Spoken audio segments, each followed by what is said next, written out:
반갑습니다. 김형석입니다. 오늘 문득 창밖을 보며 이런 생각이 들었습니다. 인생이라는 긴 여행을 100년 넘게 이어오다 보니 우리가 평생을 바쳐 모아온 것들이 정작 생의 마지막 고개에서는 날개를 꺾는 무거운 짐이 되기도 한다는 사실 말입니다. 특히 우리 한국 사람들은 정이 많지요. 자식들이 정성껏 차려준 칠순, 팔순 잔치를 마치고 나면 집안에는 선물이며 기념품이며 또 그날의 감동이 담긴 물건들이 가득 차게 됩니다. 하지만 여러분, 제가 100년을 살아보니 알게 된 것이 하나 있습니다. 잔치가 끝나고 박수 소리가 잦아든 그 시점이야말로 내 영혼이 머무는 공간을 가장 정갈하게 비워내야 할 골든타임이라는 것을요. 만약 여러분이 50살, 60살을 넘어 100세를 바라보는 이 길목에서도 여전히 과거의 집착을 거실 한복판에 두고 산다면 평온해야 할 노년의 삶은 결코 가벼워질 수 없습니다. 젊은 사람들은 끊임없이 무언가를 채우고 소유하는 것을 성공이라 믿지만 저처럼 인생의 황혼을 지나 밤하늘의 별을 기다리는 사람들에게 성공이란 곧 얼마나 잘 버렸는가로 결정됩니다. 대례를 마치고 난 뒤 집안에 남겨진 물건들 중에는 눈에 보이지 않는 암기와 같은 에너지를 뿜어내는 것들이 있습니다. 여기서 제가 말하는 암기란 어떤 미신적인 공포가 아닙니다. 그것은 내 마음을 과거에 묶어두고 현재의 숨통을 조이며 앞으로 나아가야 할 영혼의 발목을 잡는 정체된 에너지를 의미합니다. 잔치가 끝난 뒤에 허탈함을 그저 물건으로 채우려 하지 마십시오. 오히려 그 물건들이 당신의 기운을 앗아가고 있을지도 모릅니다.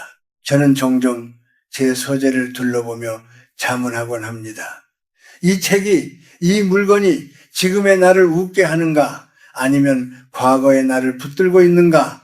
노년의 고통은 대개 결핍에서 오는 것이 아니라 버리지 못한 과잉에서 옵니다. 자식들이 준 것이라고 해서 혹은 내가 왕년에 이룬 업적의 증거라고 해서 무조건 거실 벽면을 채우고 있다면 그것은 집이 아니라 박물관일 뿐입니다. 살아있는 사람은 박물관이 아닌 공기가 순환하는 살아있는 공간에 머물러야 합니다. 지금부터 제가 들려드릴 이야기는 여러분의 집을 비우라는 단순한 정리정돈의 조언이 아닙니다. 그것은 여러분의 남은 생을 어떻게 하면 더 고결하고 더 품격 있게 마무리할 것인가에 대한 실존적인 지혜입니다. 우리가 흔히 아깝다고 말하며 곁에 두는 것들이 어떻게 우리의 노후를 좀먹고 있는지, 그리고 왜 그것들을 지금 당장 문 밖으로 내보내야 하는지 그 이유를 하나씩 짚어보려 합니다. 이것은 제가 100년이라는 시간을 통과하며 직접 몸으로 느끼고 마음으로 깎아낸 진실입니다. 부디 이 이야기가 여러분의 거실을 비우고 대신 그 자리에 평온한 햇살과 맑은 바람을 채우는 계기가 되기를 바랍니다. 삶의 무거운 짐을 내려놓을 때 비로소 우리는 진짜 나 자신으로 돌아갈 수 있습니다. 자, 이제 잔치의 흥분은 잠시 가라앉히고 저와 함께 여러분의 공간을 살피러 가보시지요. 100년을 살아온 노 교수가 전하는 이 진심 어린 당부가 여러분의 남은 세월을 보석처럼 빛나게 해줄 것입니다. 다음으로 제가 말씀드릴 세 가지 물건은 여러분이 사랑이라는 이름으로 혹은 명예라는 이름으로 차마 버리지 못했던 것들입니다. 하지만 이것들은 집안의 공기를 탁하게 만들고 여러분의 노후를 우울의 잠으로 끌어당기는 주범들이지요. 그 첫 번째부터 조심스럽게 꺼내어 보겠습니다. 첫 번째로 우리가 과감히 비워내야 할 것은 바로 나의 화려했던 시절을 증명하려 드는 과거의 훈장들과 오래된 옷가지들입니다. 대례를 마치고 나면 자식들이나 손주들이 할아버지, 할머니의 업적을 기리며 상패를 닦아 올리거나 예전에 입으셨던 좋은 옷들을 다시 정리해주곤 하지요. 하지만 여러분, 서재 한 편을 가득 채운 그 빛바랜 상패들과 이제는 몸에 맞지도 않는 수십 년 전의 양복들이야말로 노년의 생기를 앗아가는 가장 무거운 암기입니다. 제가 연세대학교에서 평생을 가르치고 은퇴했을 때 제 방에는 수많은 감사패와 명예로운 기록들이 가득했습니다. 그런데 어느 날 문득 그 물건들을 바라보니 그것들이 저에게 이렇게 말하는 것 같더군요. 당신은 이제 현역이 아니다. 당신의 빛나는 시절은 이미 지나갔다. 라고 말입니다. 물건이 나에게 과거를 끊임없이 상기시키는 순간 우리는 현재를 살지 못하고 추억의 감옥에 갇히게 됩니다. 70세, 80세의 나이에 40세의 영광을 붙들고 있으면 지금 내 눈앞에 있는 손주의 웃음소리보다 과거의 박수소리가 더 크게 들리게 됩니다. 그것이 바로 영혼이 늙어가는 지름길입니다. 우리 한국 노인들은 흔히 나중에 자식들에게 보여줘야지 혹은 이것이 내 인생의 전부인데 라며 낡은 물건들을 버리지 못합니다. 하지만 그것은 자식들에게 유산이 아니라 짐이 될 뿐입니다. 내가 떠난 뒤 자식들이 먼지 쌓인 상패를 치우며 곤란해하는 모습을 상상해 보십시오. 진정한 명예는 물건이 깃드는 것이 아니라 그 물건을 버린 뒤에도 내 인격과 말씨에 남아있는 향기에서 나옵니다. 또한 장롱 깊숙이 보관된 수십 년 된 옷들도 마찬가지입니다. 이건 내가 제일 잘 나갈 때 입던 옷이야. 이건 아주 비싸게 주고 산 비단 옷이야. 라며 쌓아둔 옷더미는 집안의 공기를 정체시킵니다. 옷은 몸을 감싸는 도구이기도 하지만 내 마음의 상태를 나타내는 거울이기도 합니다.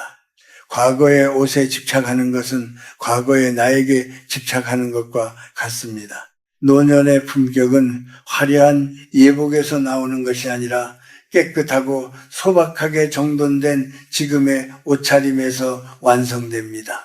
이런 물건들이 거실과 안방을 차지하고 있으면 새로운 기운이 들어올 틈이 없습니다.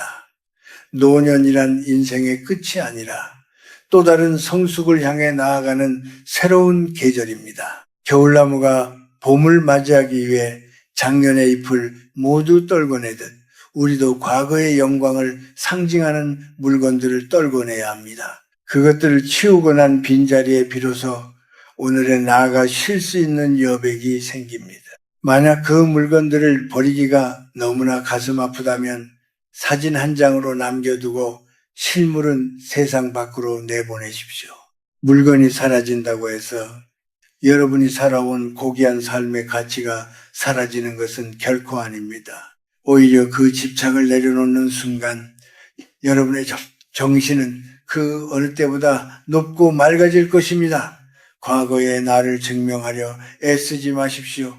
지금 이 순간 맑은 정신으로 앉아있는 당신의 존재 자체가 가장 위대한 훈장입니다. 이제 여러분의 서재와 장롱을 다시 한번 살펴보십시오.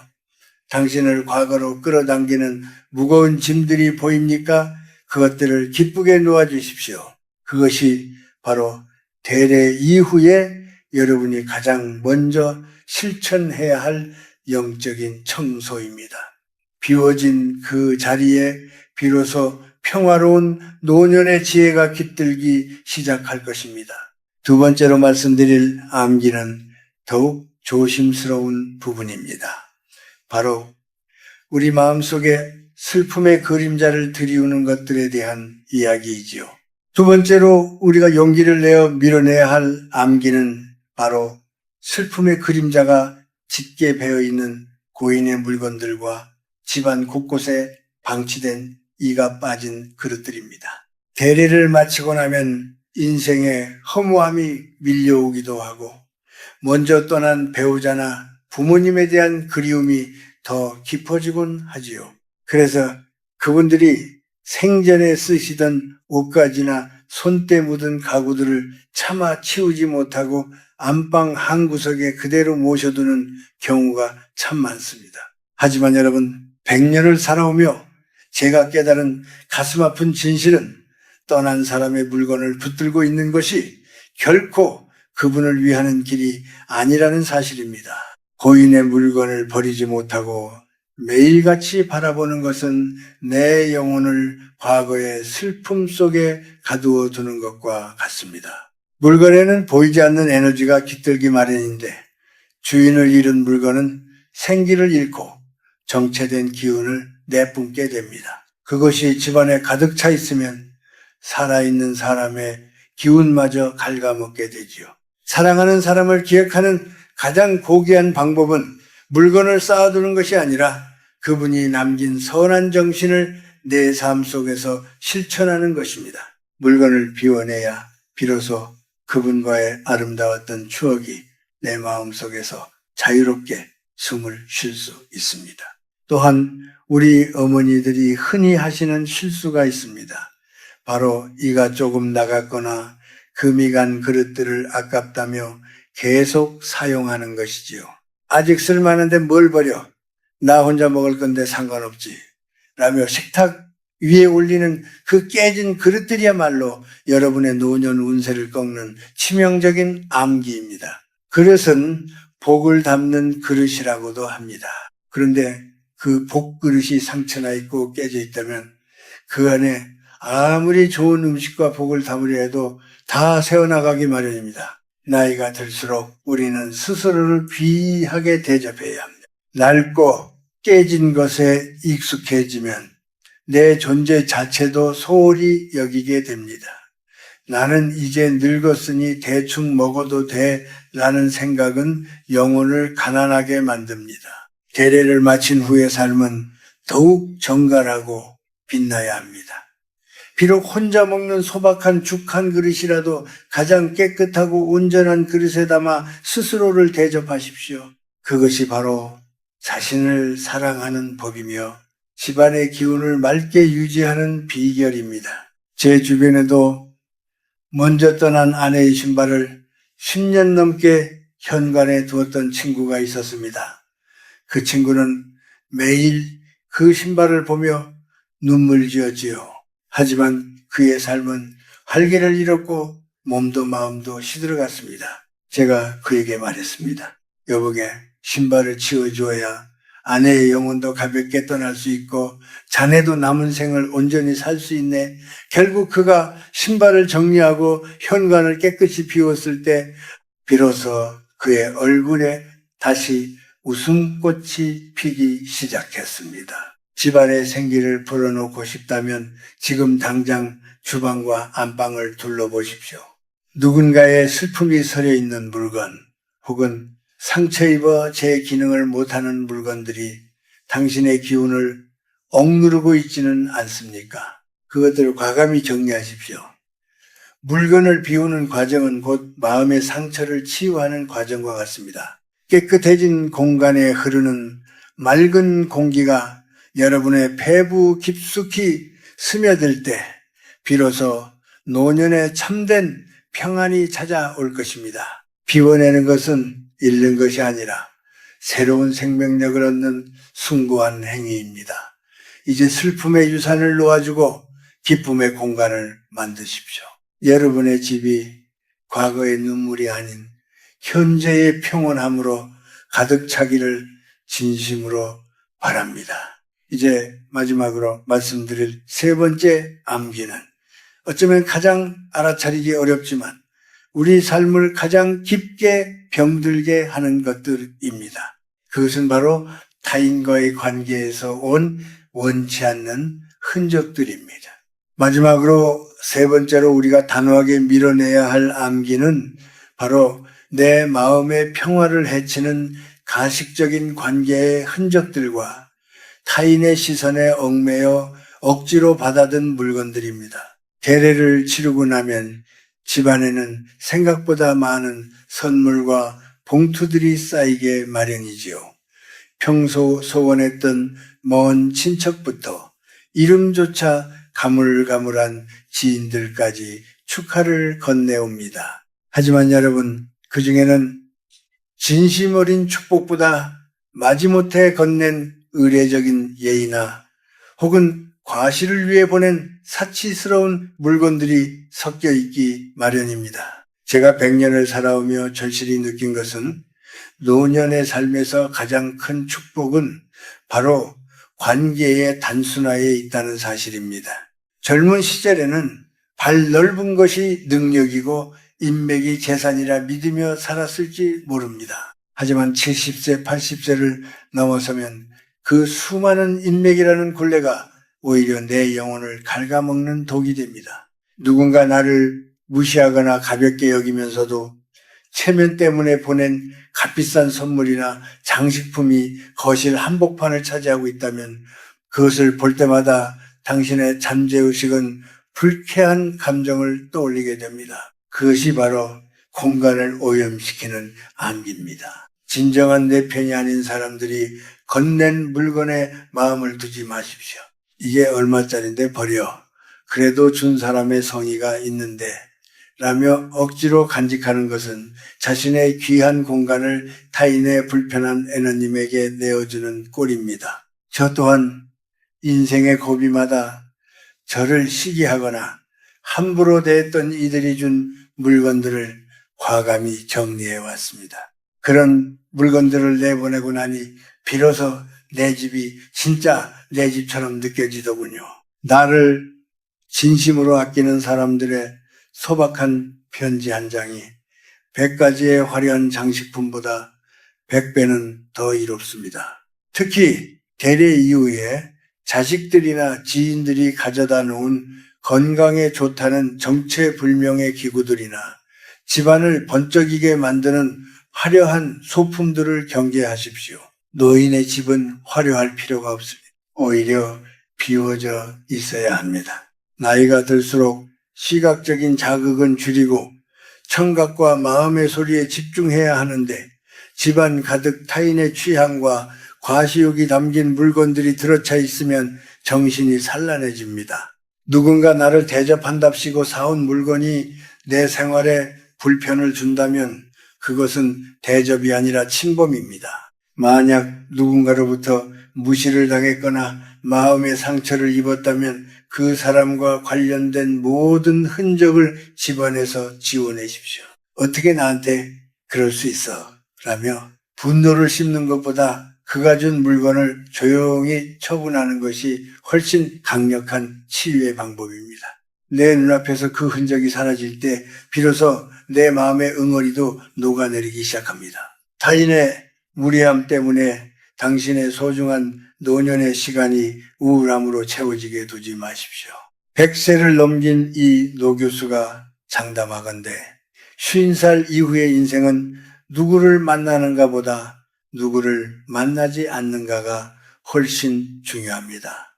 물건도 마찬가지입니다. 나를 불편하게 만드는 물건, 나를 작아지게 만드는 타인의 흔적을 말끔히 치워내십시오. 그래야만 남은 생을 오로지 나 자신으로 독립적이고 당당한 존재로 살아갈 수 있습니다. 이제 여러분의 거실을 다시 한번 정갈하게 훑어보십시오. 혹시 누군가의 눈치를 보느라 버리지 못한 짐들이 구석에 놓여 있지는 않습니까? 그것들을 과감히 덜어내고 오직 당신이 진심으로 편안함을 느끼는 것들로만 채우십시오. 그 빈자리에 들어오는 것은 고요함과 평안 그리고 진정한 자유입니다. 자, 이제 이 세 가지 암기를 모두 비워내고 나면 우리 앞에는 어떤 풍경이 펼쳐질까요? 마지막으로 제가 여러분께 드리고 싶은 노년의 평안에 대한 결론을 말씀드리고자 합니다. 이제 우리가 함께 나누어 온 이 비움의 여정도 어느덧 마지막 고개에 다다랐습니다. 과거의 영광을 상징하던 낡은 훈장들, 슬픔이 서린 고인의 유품과 이가 빠진 그릇들, 그리고 타인의 시선에 얽매여 억지로 곁에 두었던 가식적인 흔적들까지 이 세 가지 암기를 집 밖으로 내보내고 나면 여러분의 거실에는 전에는 느끼지 못했던 낯설고도 고요한 평화가 찾아올 것입니다. 그 빈자리는 결코 허전함이 아닙니다. 그것은 비로소 나 자신이 온전히 숨 쉴 수 있는 영혼의 여백입니다. 100년이라는 긴 세월을 살아보니 인생은 결국 커다란 원을 그리며 다시 본연의 모습으로 돌아가는 과정입니다. 어릴 적 우리는 아무것도 가진 것 없이 이 세상에 왔고 그때의 마음은 그 무엇보다 맑고 투명했지요. 하지만 나이가 들고 사회적 지위가 생기면서 우리는 자꾸만 무언가를 걸치고 쌓고 채우려 애를 씁니다. 그것이 나를 지켜줄 성벽이라고 믿으면서요. 하지만 대례를 마친 노년의 시기에 그 성벽은 오히려 나를 가두는 감옥이 되기 십상입니다. 제가 여러분께 드리고 싶은 마지막 조언은 매일 아침 눈을 떴을 때 내 주변에 흐르는 공기를 가장 맑게 유지하라는 것입니다. 물건을 비우는 행위는 단순히 공간을 넓히는 일이 아니라 내 마음속에 앙금과 집착을 닦아내는 수행과 같습니다. 매일 하나씩 불필요한 것을 버리는 습관을 가져보십시오. 이것이 오늘 나를 행복하게 하는가? 라고 스스로에게 물어보고 대답이 망설여진다면 기쁜 마음으로 놓아주십시오. 물건이 떠난 자리에 들어오는 햇살 한 줌, 바람 한 줄기가 여러분의 노후를 훨씬 더 풍요롭게 만들어줄 것입니다. 또한 누군가에게 무시를 당했거나 마음이 상하는 일이 생기더라도 노여워하지 마십시오. 노년의 품격은 침묵과 미소에서 나옵니다. 나를 아프게 한 사람의 말이나 선물에 연연하지 않고 조용히 내 공간에서 그 흔적을 지워버리는 것, 그것이 가장 우아하고 강력한 복수이자 자기방어입니다. 우리는 이제 누군가에게 증명해 보일 필요가 없는 나이가 되었습니다. 오로지 내면의 평온함에 집중하며 남은 시간을 보석처럼 아끼고 사랑해야 합니다. 100세를 넘긴 노 교수인 저도 여전히 매일 아침 제 책상을 닦으며 생각합니다. 내 영혼이 떠날 때 이 자리가 얼마나 정갈할 것인가를 말입니다. 죽음은 두려운 끝이 아니라 가장 가벼운 몸으로 돌아가는 귀가와 같습니다. 그러니 살아있는 동안 우리는 최대한 가벼워져야 합니다. 짐이 가벼워야 발걸음이 경쾌하고 마음이 비워져야 지혜의 소리가 들리는 법입니다. 여러분, 대례는 끝이 아니라 새로운 시작입니다.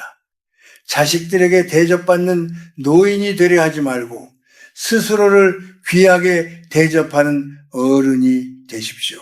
낡은 것에 매달려 어제를 살지 말고 깨끗하고 비워진 공간에서 빛나는 오늘을 사십시오. 텅 빈 방 안에서 홀로 차 한 잔을 마셔도 그 마음이 우주처럼 넓고 평온하다면 여러분은 세상에서 가장 부유한 사람입니다. 이제 이 이야기를 마치려 합니다. 부디 제가 전한 이 진심이 여러분의 고단한 어깨를 토닥여주는 따뜻한 위로가 되었기를 바랍니다. 비우고 내려놓고 그리하여 마침내 자유로워지십시오. 여러분의 남은 세월이 저녁 노을처럼 아름답고 평온하기를 간절히 기도하겠습니다. 긴 시간 제 이야기에 귀 기울여 주셔서 참으로 고맙습니다. 안녕히 계십시오.